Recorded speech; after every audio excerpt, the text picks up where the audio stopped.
He was 20 and still hiding from himself, until one forbidden weekend in a snowbound cabin shattered every mask. Wade, older, broken by his own battles, offered him fire, whiskey, and a key that opened more than just a door. But when silence fell, betrayal cut deeper than any storm. A jealous friend interfered, an ex-lover returned with threats, and a brake line snapped on an empty road. Between rescue and danger, between a kiss that felt like confession and a goodbye wrapped in firelight, Ethan discovered that love could be both salvation and weapon.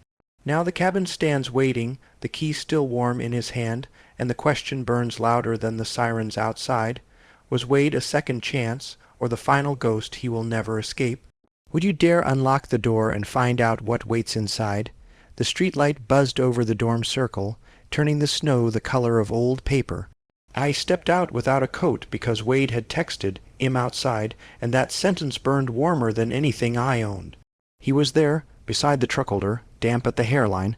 The jacket I knew unzipped like he couldn't decide if he was staying. My lungs forgot how to work. "Ethan," he said, just my name. It landed like a promise. He reached into his pocket, hesitated, then took my hand and folded a small, cold shape into it. Metal pressed my skin. "A key to the cabin," he said. "It's yours, too, if you want it." Everything inside me tilted. I opened my mouth to say yes. My phone buzzed. I ignored it. It buzzed again like a fist on a door. I pulled it out, annoyed and grinning at the same time, ready to silence Ryan or anyone who wasted him. The notification line was blue, from Mom, "Ethan, please call. They found Wade's truck near County 17. Single, vehicle, he's missing. Honey, are you with him?" The key slid out of my fingers and hit the pavement with a sound I felt in my teeth.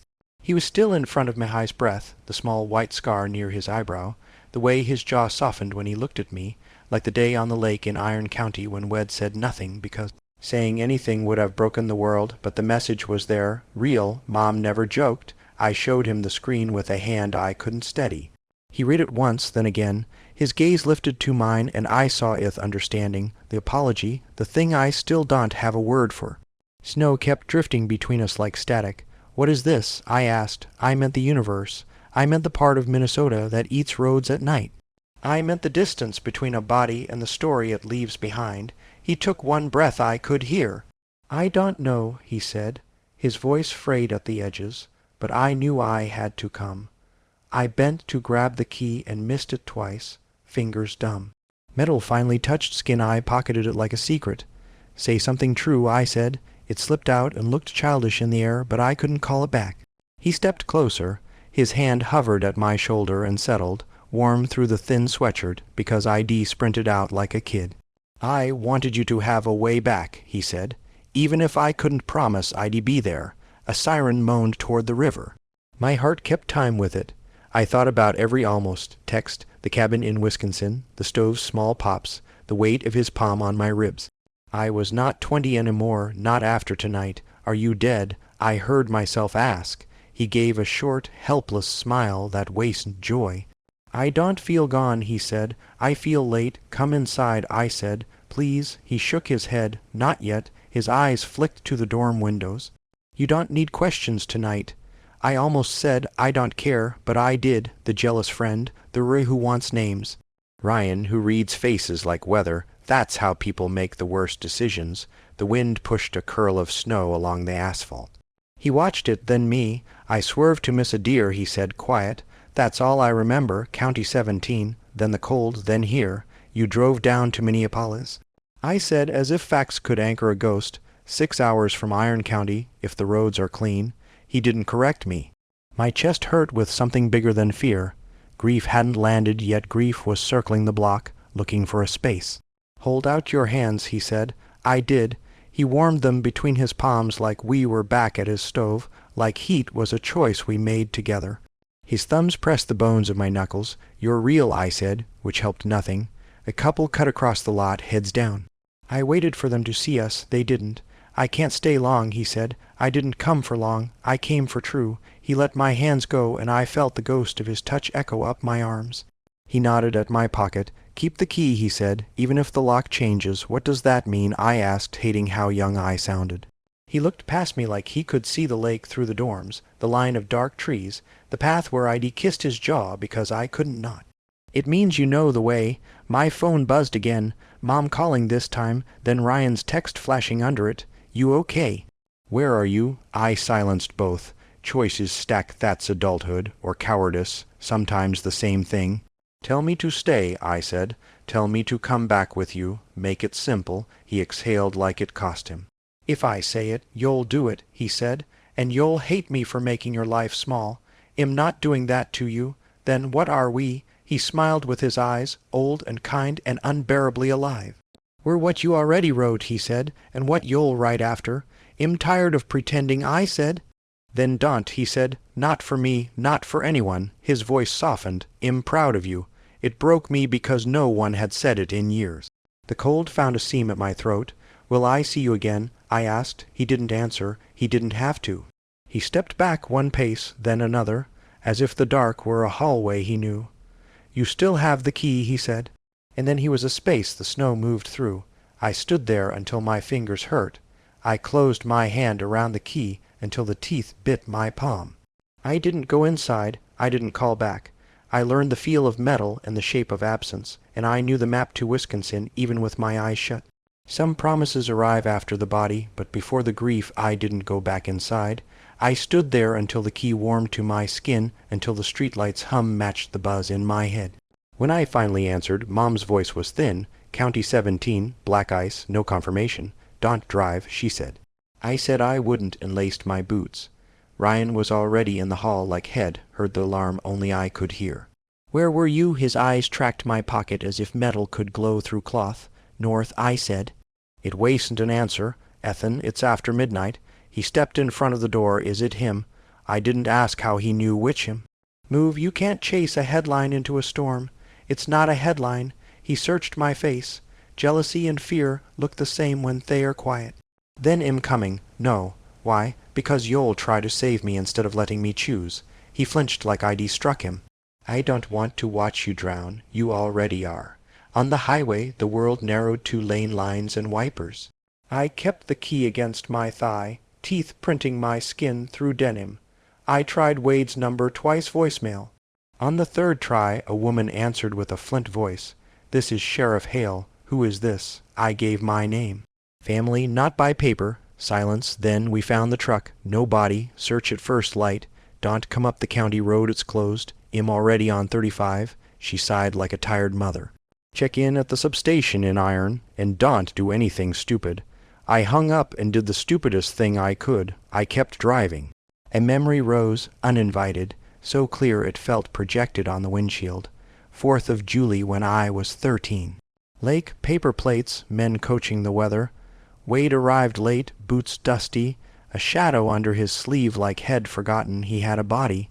Someone said Army and voices got careful. I was failing at skipping stones. He came over without a smile. "You're throwing like the water's a trash can. How do you throw at a lake? You don't. You let go. Wrist low, fingers loose. A small flick-eye stone skimmed in clean, impossible leaps." When I did it, finally, he didn't clap. He nodded once, "Told you, nothing, everything." Iron County hadn't found Dawn when I parked at the substation. Sheriff Hale looked exactly like her voice-practical coat, tired eyes. Coffee reheated one time too many.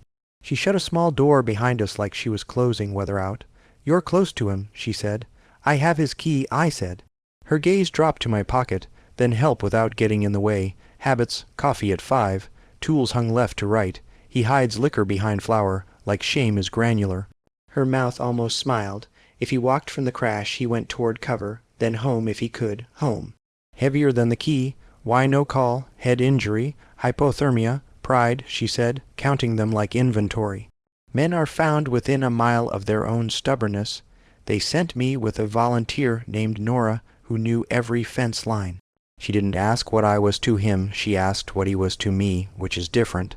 "Breath," I said before I could edit it. "Then you'll hear him if he's close." We stopped where the road became sculpture. On foot, the cold bit clean. We found the skid, the broken post, prints that might have been his. I touched splintered wood like it could confess. Nora pointed at a smear of oil and something darker. He climbed out, or someone pulled him. What if he didn't go to ground? I asked. What if he went home? Her look said. You think like him. The cabin's porch complained in the old way. The lock turned on the second try. Inside, the air held his shape order, heat, habit. I didn't say his name. Saying it would make him more absent. Nora stood near the door because she understood shrines. I checked the stove cold. The sink tree, a mug ringed at the bottom like a recent eclipse, a napkin on the counter folded neatly with a list in block letters, salt, gas, fix back fence, call E. Ethan, Nora Reed.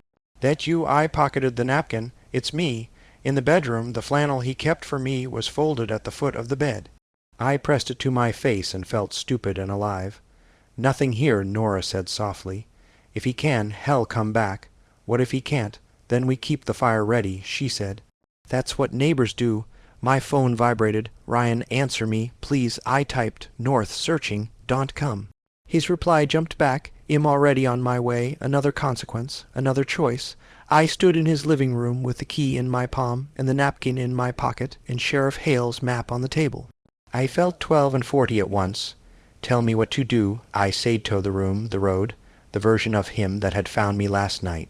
The stove ticked as if metal had memory. The phone rang again. Unknown Iron County number. Sheriff Hale, we got a partial ping off his phone near Birch Ridge at 3:14.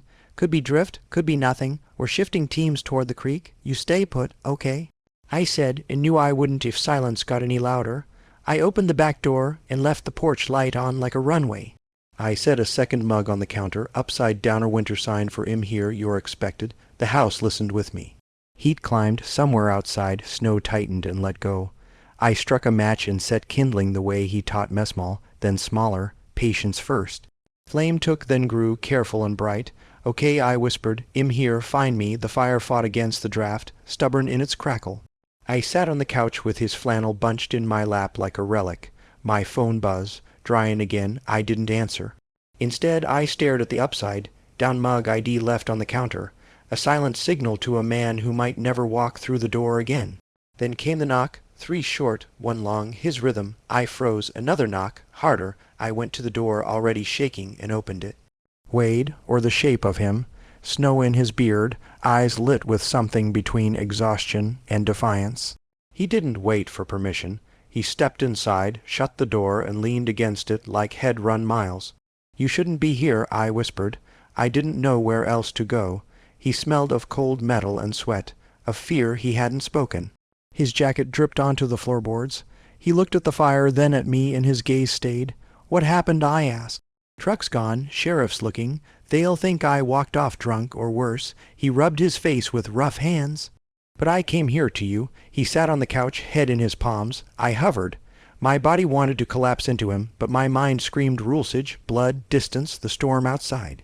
Still, I sat beside him, close enough that our knees touched. Neither of us moved. "Why me?" I asked quietly. "Because you see me," he said. "Not the soldier, not the hermit, just me." The silence between us swelled, heavy but alive. I noticed the tremor in his fingers. Without thinking, I covered his hand with mine. He flinched, then let it stay. Warmth bled across the seam of our skin. My pulse jumped. He looked at me then, fully, no shield. His eyes were raw, rimmed red, but steady. "You still want this?" he asked. My throat closed. I nodded once. He exhaled like he'd been holding that question for years. Slowly, deliberately, he lifted my hand and pressed it against his chest. His heartbeat was wild under the layers of wool. "This doesn't feel like dead," he said. I laughed, broken. "Feels real enough." He leaned closer, breath grazing my cheek. The fire popped, throwing sparks into the dark. Neither of us closed the distance, not yet. The wanting was its own gravity. My lips parted, not for a kiss, but to breathe in the space he gave me. Then headlights swept across the window. We jerked apart. A car door slammed outside. Ryan's voice muffled through the storm. "Ethan, you in there?" Panic flashed in Wade's face. His hand gripped mine hard, a plea without words. I squeezed back. Then I stood, forcing air into my lungs. Ryan pounded on the door. "I know you're here. Open up." The spell cracked. The fire hissed. Wade looked at me like a man already condemned. "Choose," he whispered, and I didn't move. Ryan's fist shook the door until the hinges rattled. "Ethan, don't make me break it down." I glanced back at Wade. His jaw was stone. His body coiled like flight was still an option. I didn't move. The fire burned between us, too warm, too visible.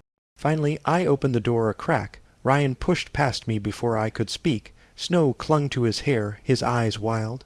What the hell is going on? I drive 6 hours through a storm, and you're hiding up here with he stopped when he saw Wade. Recognition flickered, had heard the name, seen the number, maybe guessed more than I ever admitted. This is him, Ryan said flatly. Wade stood, shoulders squared. I don't know who you are. Friend, Ryan shot back. The one cleaning up your mess when he disappears every weekend, the one covering when people start asking questions. Ryan, I tried, but he wouldn't look at me. You're 20, Ethan. He's what, 40? You think this is romance? This is hiding? This is drowning with someone who does know how to swim? The words carved. Wade's fists tightened, but he stayed silent. That silence was worse than anger. Say something, I begged. Finally Wade spoke. He's wrong about one thing. I know how to drown. His voice cracked. I've been doing it alone for years. Ryan laughed without humor. Pathetic, I snapped. Stop, both of you. My hands trembled. This isn't about numbers or gossip. It's about my voice faltered. It's about the only place I've felt real. Ryan's expression softened for half a second, then hardened. Real doesn't mean safe. Hell break you, maybe not on purpose, but he will. Wade turned away, staring at the fire like it owed him answers. He's right, he muttered. I froze. What? Wade finally faced me, eyes hollow. He's right. I don't know what I can give you. A cabin, a key, a name in a sheriff's report. That's all. The air cracked. I felt my chest cave, so that's it. I shouldn't have come last night. His voice was low, ragged. I should have stayed gone. I stepped forward, fists clenched. Don't you dare put this on me. You gave me the key. You made me believe I wanted to believe too, he said, louder now. But belief doesn't build a life. Ryan watched, silent now, almost pitying. I whispered, so you're leaving. Wade's throat worked. Before I do more damage, my body moved without me. I shoved him, palms to his chest. He didn't resist, just stumbled back. My eyes burned, cowered. He nodded once, as if I denamed him true. Then he pulled on his jacket, snow still melting on the shoulders, and walked out without another word. The door slammed, the fire hissed. Ryan touched my arm, Ethan Daunt. My voice shook. Daunt tried to save me, not from him. He stepped back. For once, Ryan didn't argue. He just let me collapse into the silence Wade left behind. The door thudded behind Wade, and the room shrank around the fire. I stood long enough for the heat to sting, long enough for Ryan to say my name like a warning, long enough to decide I would rather be wrong outside than right in here. I'm going after him, I said. Ryan lifted his hands. You always think the next mile will fix the last. Then come, I said, already pulling on my boots. Or Daunt, he followed anyway. Outside, the storm chewed the air. Our headlamps found Wade's boot prints angling toward the creek fast, deliberate. We moved fast, breath burning, the key knocking against my thigh. At the dip, the prints vanished into glare ice. A palm smear, a knee drag. Ryan pointed up the swell. He slipped. He's cutting to Birch Ridge, or he's letting us think he did. I wanted him to be 5 minutes from the door, waiting for me to be brave. We climbed. The ridge wasn't high, just mean angles that want ankles, brush that takes skin. I didn't look back. Halfway up, the world broke. One running step, then the crust let go and I dropped through to the creek, a cold jaw closing around my legs.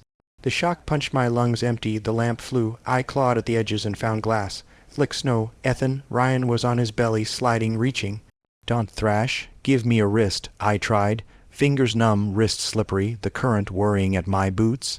My teeth hit together so hard I tasted iron. A shadow dropped beside Ryan, heavier, surer. I've got him, Wade said. He reached without drama. His glove found my forearm and closed, iron and heat. I heard him grunt, felt my shoulders scrape the lip. Then I was up and out, pain flooding back. He hauled me farther from the break, rolled me onto my side, shoved his jacket over me, his hands firm at my ribs. His face hovered close, beard clotted with snow, eyes furious. You don't go into the dark after me, he said. Then don't be the dark, I snapped. Ryan shoved the headlamp into my palm. We need to move, he's bleeding. He nodded at Wade's sleeve where the fabric had torn and something dark had frozen. Wade ignored it. Cabin, he said. Now we stumbled down. Wade kept a hand at my back, pressure and permission. I leaned into his hand and breathed when he said, Inside, the fire woke. Wade shoved me into blankets and stripped my boots with soldier speed. His hands were rough and careful. He didn't look up until the shaking eased. Then he sat on the floor and let pain on to his face. "Let me see," I said. "It's nothing." I peeled back the ripped sleeve. A strip of skin was open from wrist to elbow. "Kitchen," I said to Ryan. "Bowl, clean towel, the bottle that isn't whiskey." He moved. I cleaned the cut. My fingers not steady but gentle. Wade watched my hands like they were saying something he needed. "I shouldn't have left," he said. "No," I said. "But you did the second best thing." "What's that?" "You came back when it mattered." His laugh was a breath. "You always argue like that, only when I want to win," Ryan returned. He handed me tape and gauze. "I called Sheriff Hale," he said. "She's shifting teams our way." Wade's mouth tightened. "She'll have questions." "She deserves answers," I said. He held my gaze. "So do you." The room went still. I wrapped his arm. His breath hitched when I touched the inside of his elbow. An inch closer and it would have been a kiss. "I panicked," he said. "Ryan wasn't wrong. I thought leaving would save you from the worst parts of me." I tied the knot. "You don't get to vote on what saves me." He closed his eyes, opened them. "Okay," he said. "Then hear this. I want you, not sometimes." Present tense. Heat lifted. His forehead touched mine for one heartbeat, not a kiss, just shelter. His breath steadied against my cheek, and mine answered. The room held us like a hand, and for a blink I believed wanting could be a plan, that a key could be a future. Sirens smeared across snow. Ryan pulled the curtain, red and blue pulse. Sheriff Hale knocked once, then pushed in with 2 deputies. She took us in with one sweep, the bandage, the blankets, the way Wade's hand still rested at the small of my back like head, forgotten to be careful. "Alive," she said. "Relief first. A. Larkin, you left a crash site. I need you to come with us for a statement and a check at the clinic. You may be concussed." Wade stood, steadying himself on the couch. "I'll go. There's more," she said. "Mechanic says your brake line was cut." She added, "We'll escort you to Iron Clinic. Stay with a neighbor tonight. Locks and lights on." The room went colder than the creek. "By who?" Ryan asked. Hale shook her head. "We don't speculate until we know this place isn't safe." Wade looked at me. "You have the key," he said, like an answer to a different question. I squeezed his hand. "Then we lock the door after you leave," I said. "And we keep the fire." He nodded once, then let go. It felt like a death. He followed the sheriff into the storm without looking back. Ryan exhaled. "Cut brake lines," he said. "Someone wants him gone." "Or scared," I said. He looked at me. Under the heat and ice, his face was just my friend's again. "Then we don't scare easy," he said. The sirens faded. The cabin breathed. The key was warm in my fist. The fire cracked, and I thought, reunion isn't safety. It's a target, and the new threat knew our rhythm. Hale's taillights bled into the storm, leaving the cabin loud with quiet. The bandage on the table held the shape of Wade's arm. The napkin list weighted under my palm like a vow. "He'll be okay," Ryan said. "He won't stay," I said. "He never stays where people can watch him." A knockin's twice soft. I opened. Wade stepped in with a new wrap on his arm and hospital tape at his temple. Tired but present. "They want me with a neighbor," he said. "But the neighbor is you. His eyes, you decide." Ryan sighed. "Hale said I know," Wade answered. "This is my house." He looked at me, our fire. Something inside me unclenched. He checked the damper like habit. "I thought I lost you," I said. "You almost did," he said. "I didn't like the rehearsal." Ryan moved to the window. "I'll take first watch. If someone cut your brakes, they don't mind coming close." Wade's jaw worked. "Any ideas who?" "Too casual," Ryan said. "Maybe the ex. Mark." The air changed. "How do you know that name?" Wade asked. Ryan colored. "You said it once. I kept it." Wade looked at me. "Did you tell him I was here?" "No." My phone buzzed. "And no number, name from an old voicemail, ID never deleted. Markaviri, speaker on." Mark's voice came soft-edged. "You home, Wade, or at the boys' dorm again? Brake lines don't cut themselves. Sometimes accidents need help." Ryan swore. "This is Ethan," I said. "A beat." "I know," Mark said. "Tell Wade him outside. He owes me a conversation." Wade reached for his coat. "Stay," he told me. "No," I said. "Not this time." We opened the door together. The night held its breath. A truck idled at the trees, lights off. A cigarette ember wrote a face I didn't know but recognized from Wade's flinch. "Mark," Wade called. "Don't." Mark flicked the ember into the snow, hands empty, smile wrong. "Didn't come to fight," he said. "Came to collect." His gaze slid to me. "You must be the reason he stopped answering." He didn't answer because you scare people, I said, voice steady. Mark's smile thinned. You don't know me, college. He tilted his head at Wade. Tell him who paid the mortgage when the vase stalled, who drove when your hand shook, who found you behind the feed store when fireworks sounded like something else. You helped, Wade said.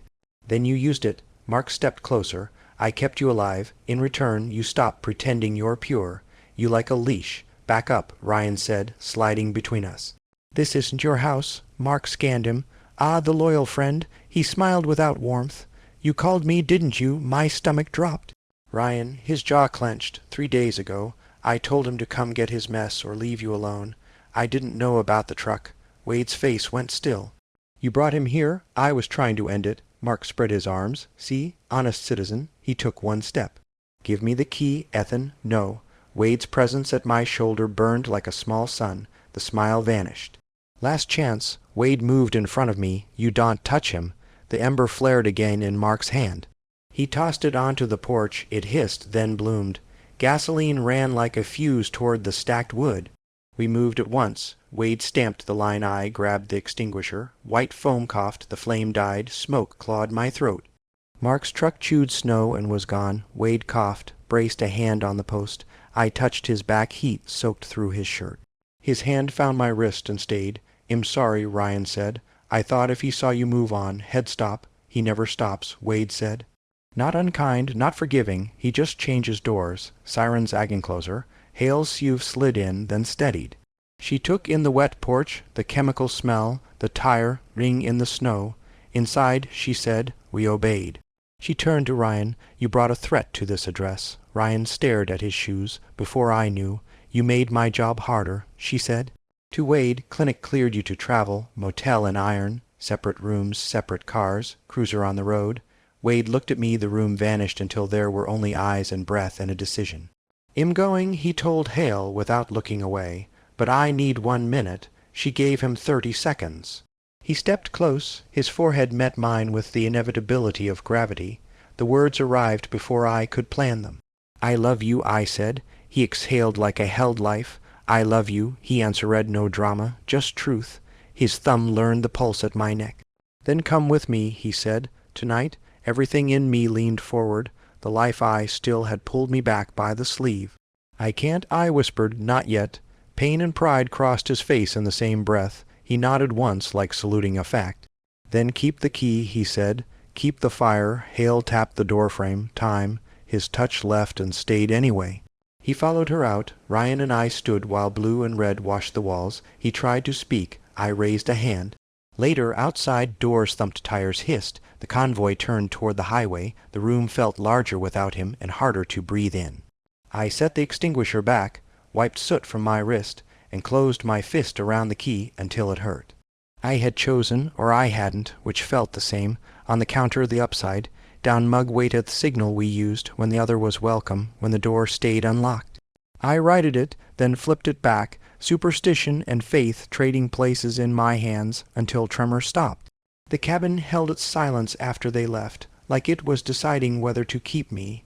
The fire had burned down to coals, red eyes watching. I sat on the couch with the key digging into my palm until the imprint stayed. Ryan slept in the chair, arms crossed, jaw clenched even in dreams. I should have felt less alone. I didn't. At 3 a.m., the wind shifted. A floorboard near the back door creaked, soft, deliberate. I sat up, breath caught. The porch light glowed through the curtain. Nothing moved. Still, I walked to the counter. The upside, down mug waited, the same silent signal. My hand hovered. I wanted to flip it, leave it open, believe head walk back in. But I didn't move. Instead, I whispered into the dark, "If you're out there, I'm still here." The cabin answered with nothing but its old, patient breathing. And that silence was worse than goodbye.